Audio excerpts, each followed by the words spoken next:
Alan Jones' retirement, Josh Frydenberg's budget woes, and more.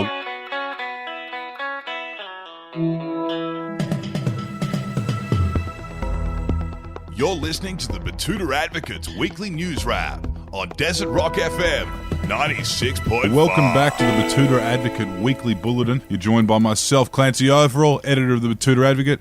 We've got editor-at-large here, Errol Parker. Doing, Errol? Not much. I'm just doing my usual, mate. Good to hear. And Wendell Hussey, of course, the Diamantina Shire's favourite newsreader. How are you, Wendell? Very well, thank you, Clancy. Looking forward to the weekend. How are you travelling? Good, mate. I'm doing all right. Getting used to all this, and the pubs will be open soon, it sounds. What's in the news this week as we embrace the excitement of our country reopening? Well, to start off with, Alan Jones has announced his resignation as leader of the Liberal Party this week. Yes, it's one of our biggest stories this week. The parrot of Sydney's Harbourside has announced he'll be hanging up the boots, or hanging up the microphone, if you will. Prime Minister Scott Morrison says he was initially nervous about a future with Alan Jones telling him how to think, but having spent the last couple of months following the advice of medical experts and finding success, he's feeling a little bit more confident.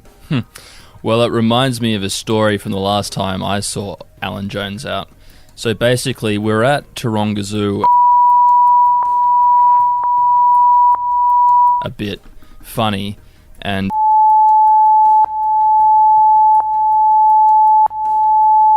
finger.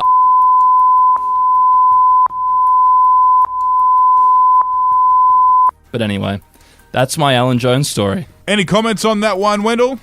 Yeah, there was one from Mark Van Sham, a resident of our Batuta Heights district, and he said, all we need now is the 150 extremist left-wing journalists at the ABC to resign, and things will be on an equal footing. Interesting point there, Mark Van Sham. Never thought of it that way, that Alan Jones was necessary as one of the biggest voices in the Australian media to balance up the inner-city lefties of the ABC. Interesting point. Maybe there will be a bit of a clean-out of the ABC once we no longer need them for emergency update. Yeah, we'll wait and see. I don't know when that'll be. Treasurer Josh Frydenberg has this week realised that he has to fill the $360 billion hole in the federal budget without taxing anyone who voted for him. Yes, the Melbourne doormat has suddenly realised to his horror that he has to try and get the nation back on track without taxing the rich or big business fairly. Yes, but he has also announced that he's confident the 380,000 jobs that have disappeared under coronavirus will re-emerge over the next couple of weeks as pubs and restaurants are given clearance to serve 10 people at a time. Good to stay positive, Josh. Elsewhere around the country now, and a local anti-vaxxer has urged people to do their own research into car seats. That's right. According to French Quarter residents Banjo Clement and Magnolia hibiscus, car seats and baby capsules can cause scoliosis and diabetes to children because of the pressure it puts on their spine and pancreas. And they want the world to know this. Yeah, do you know what else causes scoliosis and diabetes in young children? Flying out of a car windscreen, that also causes it. Nothing 8 or 9 trips to the chiropractor cannot fix though. Moving on to other parts of town now, and a man from Batuta Heights has revealed that he's amazed at his girlfriend's ability to continue to buy so much shit despite not having anywhere to go. What was this local man's name, Wendell? Derek, his name was, I believe. Shut up, Derek.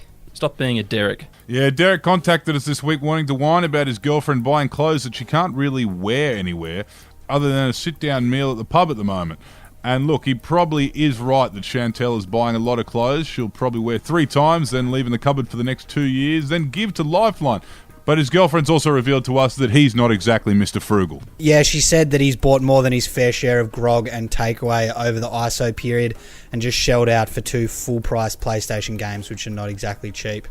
Have any of you two bought some big-ticket items lately? I got a new 360 hanging eggshell chair, Australian-made leather, but it was a joint purchase. It also doubles as a bit of a swing of some sort. Well, you're not babysitting my kids anymore, Clancy. I just paid for a Pardis LAX 12 lever-action 12-gauge shotgun over the phone, but I won't be able to take it out on Lake Batuta to shoot a bunch of dolphins until, I guess they open the lake again, which, that's up to the national parks. Yeah, a bit of a shame. Hopefully they do open it up soon. And wrapping up with a sports story now, a heavily Botox NRL wag has told her heavily tattooed NRL husband to not let those needles near him. Yes, despite a long Instagram career that has seen her benefit from the use of needles, Gold Coast wag Kaylin Taya Shaley says she doesn't want her boyfriend to get the flu jab because it's dangerous for his health or something. Anyway, that is all from us here at the Batuta Advocate. Thanks for joining us, and we'll be back again next week with a wrap-up of all of the biggest stories from our humble inland newspaper. Until then, my name's Wendell Hussey. I'm Clancy Overell. Be kind, be safe, wash your hands. And my name is Errol Parker. Stay off the beach.